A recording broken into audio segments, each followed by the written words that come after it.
I know that it's a very cold January day and you've all come out, and I appreciate you for doing so, young leaders especially, because this is who this meeting is for. Truly. Right now what we're doing is actually setting the stage for next month and the months after that, when we gather in this place again to do this, and it'll be bigger because more people will have felt the sense of security that we have created today because we came together in common unity, that we came together in compassionate connection, where we used our community and the passion we have within it to actually move ourselves forward, and that's what's required. I'm Dave. Dave? Thank you. What a crazy concept. How you Right? doing? Yeah. So what are we doing here today? Basically, it's peer support. It's gathering in common unity to just be men and women together and to correct our standing from a status, and to make it not about things that can be taken away, but to dig deep and do what's required. Right on. You have to paint the image ahead of time. So we're going to paint the image and tell the story of how we harmonized humanity with an extra E for the energy that we choose where we're going to distribute it. And then we create that and show it to the people, and just like Holly Wand, we cast our spell. We've got a lot of really good and deep thinkers, and if we actually get them to come out in common unity, and then we can talk about what it would mean to actually harmonize ourselves, to get people involved and included. Right on. Sorry. We figure we're on Big Brother anyway, so we might just as well bring our own. So little eyes are watching too, and so we want to record the event where we started harmonizing humanity. So we're grateful that you could come. Common law is the land that we all walk on. That's why it's the L of the law: land, air, and water. You've got ecclesiastical canon law, and then the water for admiralty maritime contract law as well, all happening simultaneously under the court of law. We are made in the image and likeness of the creator source God. Whatever box you put God into, that created us. Government was then created to make life easier for man or woman. And then cops, courts, councils uphold the rule of the government or the legislation, and then you've got the corporations at the bottom, which is the private sector of the public sphere. So right now we're seeming to be in the public, but if we actually claim the right to stand as men and women in our private capacity, even though we are happening to gather together in a public space, allows us to maintain the right that would be stripped from us if we didn't claim the right and then stand on that right. But if we've never made a claim in writing to be able to do what we're doing, we're not protected. And the Mental Health Act becomes the Health Act. We get rounded up, and then we go down if we don't know how to protect ourselves as men and women and clarify who and whose we are. There's an implied consent component to our personage. We're assumed to be sureties for it. A surety means we assume liability for it, which means that if it does anything wrong, because it violated a rule or a mandate that the government that created the person implemented, then the person is subject to the rules of the one that it is under the jurisdiction of, because that was who created it.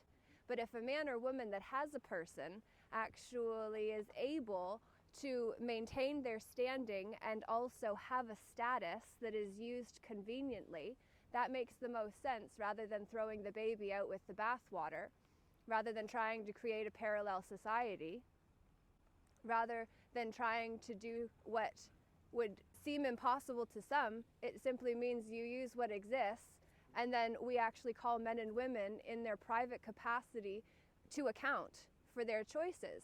Because if a man or a woman that signs on behalf of a corporation is held personally liable, then they are actually going to have to pay. So, hi, I'm JODY LEDGERWOOD, and I work with several of the freedom groups. We Are All Essential, Take Action Canada, Northumberland Rise Up, GameOnCanada.org. I've been in the fight for about 2 years. For the first year, I was just a keyboard warrior. This last year, I have been speaking out and organizing events. I started speaking out because I became a product of cancel culture. I was at a New Year's Eve rally out in Vancouver, BC. I posted for everybody, the New Year's Eve countdown and the party that was happening, and telling everybody that this is exactly what everybody should be doing everywhere. Ontario was in lockdown at that point in time. They weren't allowed to see their family, their friends, no parties. There was limits on how many people you could have in your home. I believe it was 5. And I thought that that was absolutely ridiculous. So I wanted to show everybody there was nothing to be afraid of, and you have the right, the inalienable right, to make choices for yourself. The government doesn't get to tell you who you're allowed to speak with, who you're allowed to sit with, and what you're allowed to do on any given day. If you're not hurting anybody, then you should be allowed to go out and live your life how you choose to live it. And that's exactly what I was doing on December 31st, 2020. I posted that for everybody to see. I'm a big advocate of show people how it is to live normally so that they're not afraid to live normally. Be the domino effect in your life and in the world. I do not wear a mask when I shop, and a lot of times I'm surrounded by people who are in masks. They're curious. They can't understand how it is that I'm able to shop without a mask on. And some people are bold enough to ask me why I'm not wearing a mask. And I have no qualms in answering them and saying, well, why are you wearing a mask? And they say, well, it's the law. And I say, no, it's not the law. And did you wear a mask a year ago? Well, no. I said, then what's different between a year ago and now? Well, the government told me I had to wear a mask. I said, does the government tell you when you have to go to the washroom too? And they look at you funny. And then they say, well, how did you get away without wearing a mask? I said, what do you mean? And they said, well, you're not wearing a mask. I said, yes, so? I said, you don't have to wear a mask either. And they said, well, how do I do that? And I very gently will take the mask off. Very gently. I'm like, it's that easy. Now here, put it in your pocket and don't take it back out. And they're like, yeah, but people will attack me. I'm like, really? Do you see people attacking me? Who's attacking me? And they always look around and they're like, oh, well, nobody. I said, exactly. So be the domino effect. And those people almost inevitably will thank me by the time they're done shopping. They'll seek me out and thank me and say, I'm so glad I ran into you today. You've changed my life. And I'm thinking, I didn't change your life. You had the means within yourself to change your life. You have the means within yourself to be the domino effect and to do what's right for you. And I say to people, do you believe in science? Well, yes. That's typically the answer, yes. And I say, do you believe in biology? Well, yes. Do you understand that your body needs oxygen in order to work properly? Well, yes. I said, then why are you blocking the oxygen to make your body work properly? Does that make sense to you? Well, no. I said, then why are you doing it? Well, the government told me. Well, who is the government? Is the government paying your bills? Is the government tending to your children? Is the government putting food on your table? Right? But if they're not, then why do they have that right to control what you do, what you say, and where you go? They don't. And once people start understanding that, then maybe they'll feel more confident in standing in their square. I always say the 4 most important words right now are, I do not consent. Because unless you consent to something and consent to somebody violating you, they can't. End of story, they can't. So everybody needs to understand, I do not consent. You have the right to your own sovereignty. You have the right to your own autonomy. Nobody has the right to tell you what you can and cannot put in your body, where you can and cannot go, and who you can and cannot talk to. Nobody has that right. You were born with that right.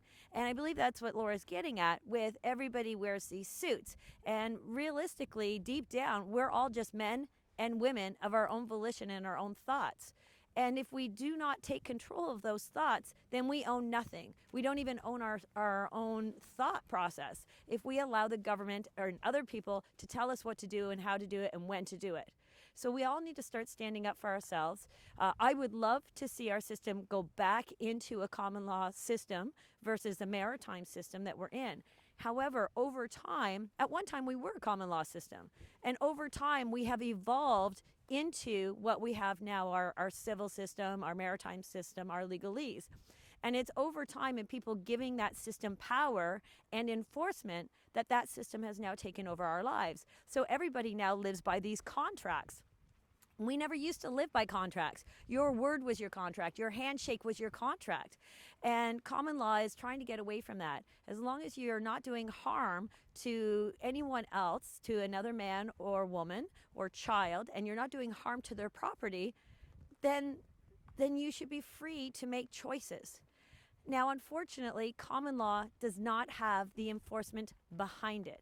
And this is why we're having so many problems.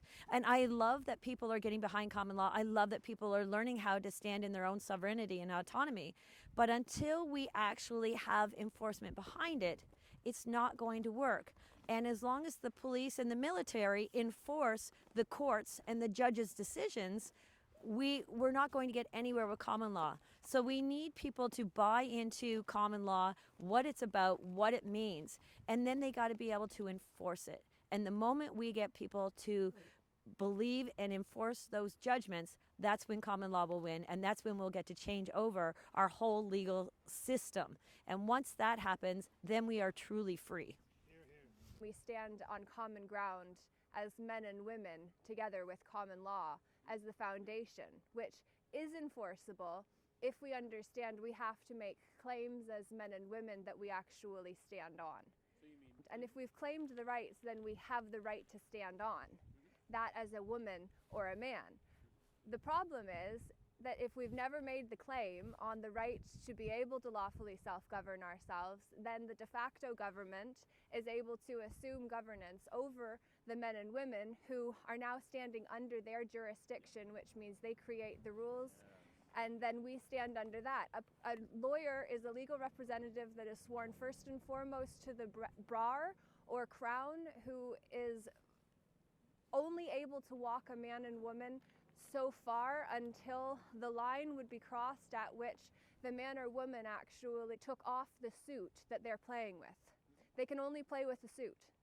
A title, a position, a status is a suit. And if a man or woman is wearing a suit, they take the suit off, they leave at the end of the day scot-free. So they're off to love their families freely because we allowed them to be confused with their personage. And this is the thing, if we can actually feel powerful as one, as a man or a woman that stands in the sun on a cold January day that we scheduled ahead of time because we knew we needed to come together and play. And we knew that we needed to do it on common ground and help people understand that I'd rather stand with you than status. I don't care what your status is. I won't tell you what my private medical status is either. Who's given you permission to know my private information? And if it is your business to know my private information, then that's a problem, because if it's your business to know my business, then there's a transaction that's taking place in terms of a contract that I don't probably want anything to do with. But this is the thing, each of us are a man or a woman that has our own case.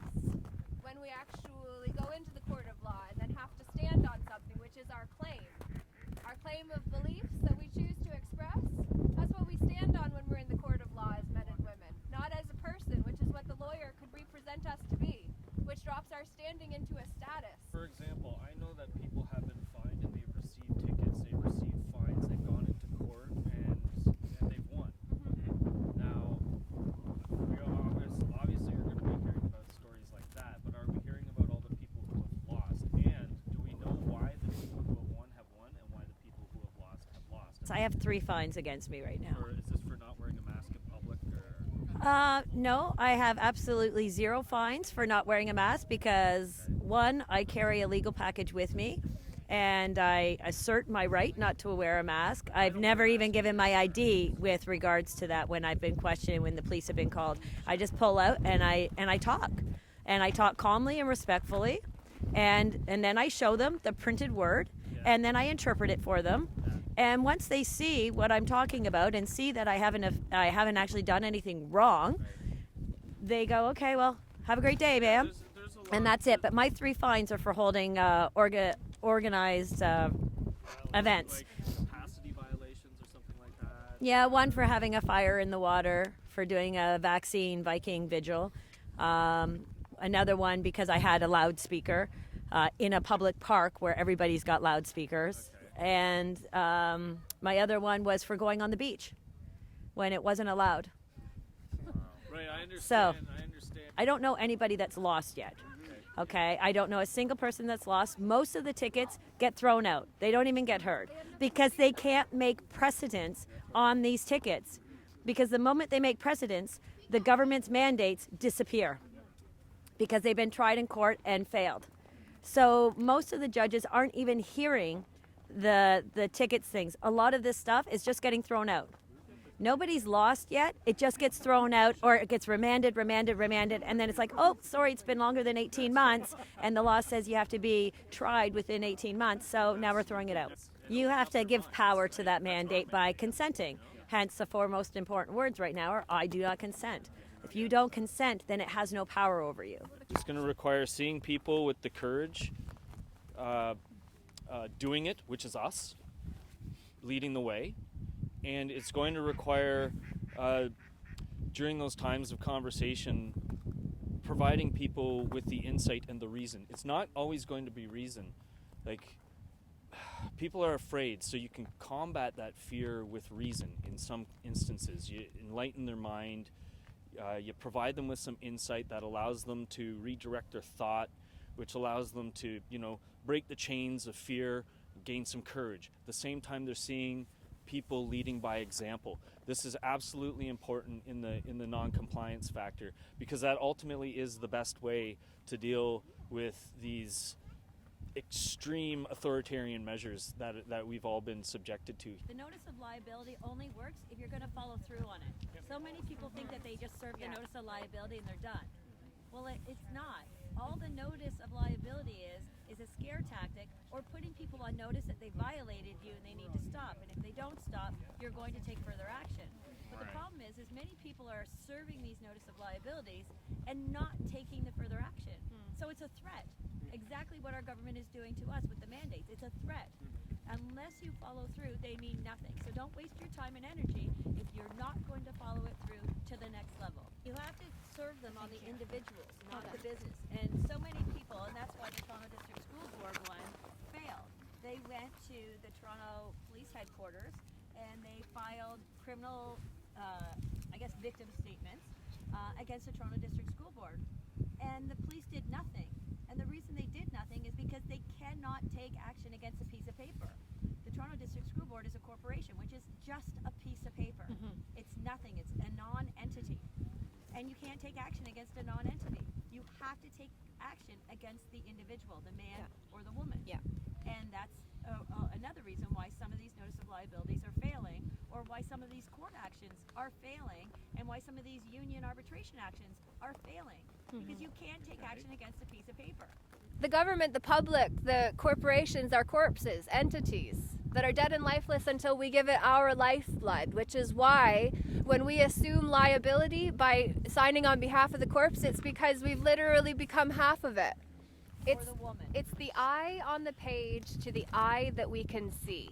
And so when we break it down in those terms, whoever it is that is bullying me is the one that I will hold liable on the page. The problem with notices of liabilities that are templates created by all the groups, no matter how well intentioned, is the fact that if you don't have firsthand testimony of what you're sharing within that, it is not admissible in the court of law. It is just hearsay, and that means that it will not stand up anyway. Furthermore, I always mention about the OPCA litigant label, organized pseudo-legal commercial argument litigant, which basically means that you're part of a group, you have a guru, is what this case law precedent set in 2012 would say, which means that then we can be deemed a novation, so everything that we've done prior to and claiming our rights is thrown out or dismissed, and a new case is set where we're then dropped in our standing to be under the jurisdiction of the one that would like for us to pay for all of the obligations that were set out by men and women that set the rules, and it's an overreach of our constitutional rights, which the Constitution itself is questionable. However, the legislation that is in place is significant because that is the precedent that the corporations have to follow. And so it does matter in terms of referencing, but the legislation we reference is at a lower standing than us because it's a status based in the world of fiction. We have to widen our circle because right now it's a me and mine thing. Oh, it's not impacting me, it's not impacting mine, it doesn't matter.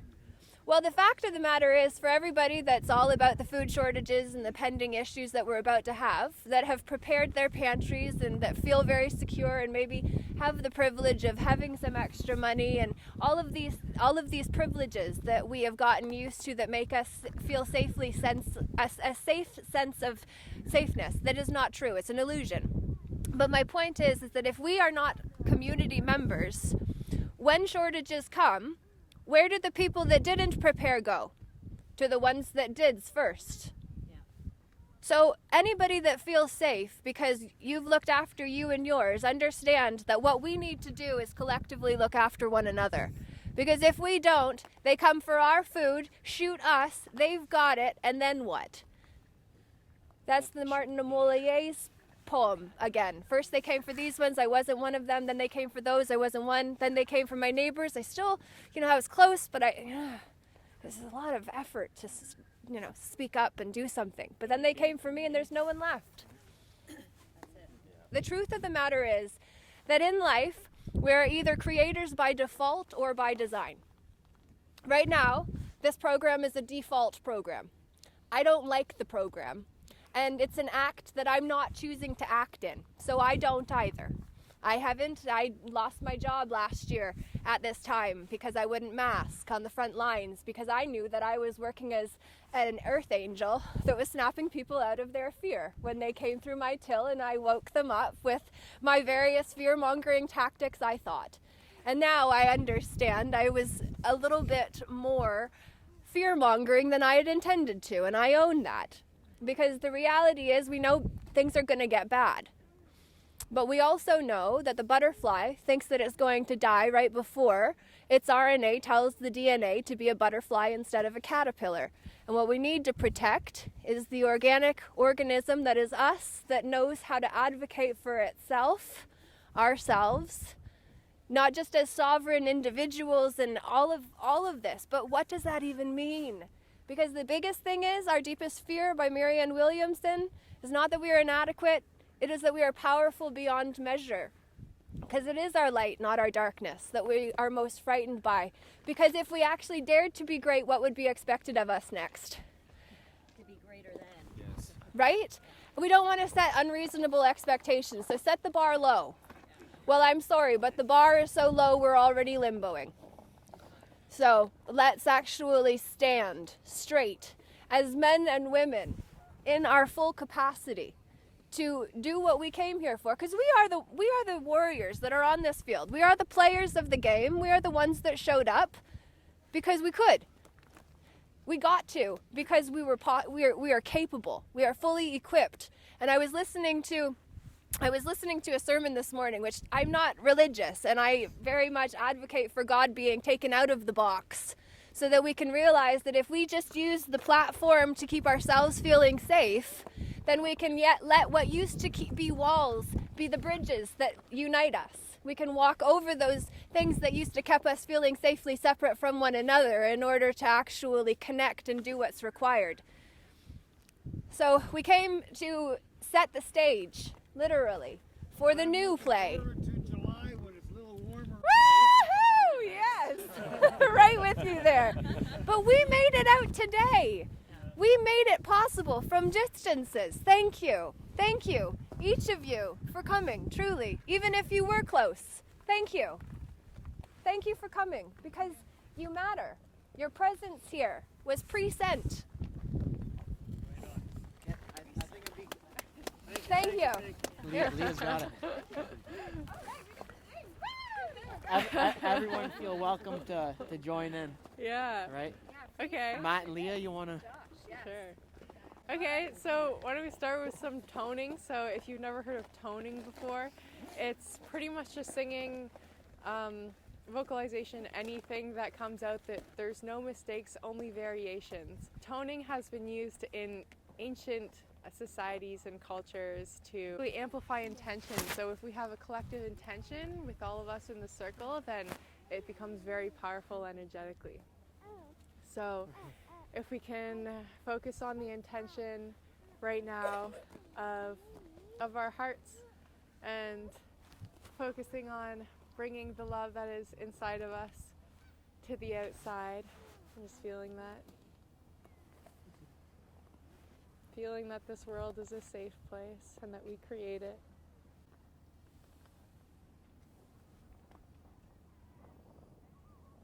And recognizing that we can internally shape our inner worlds and that will shape our outer worlds, and we're all still learning.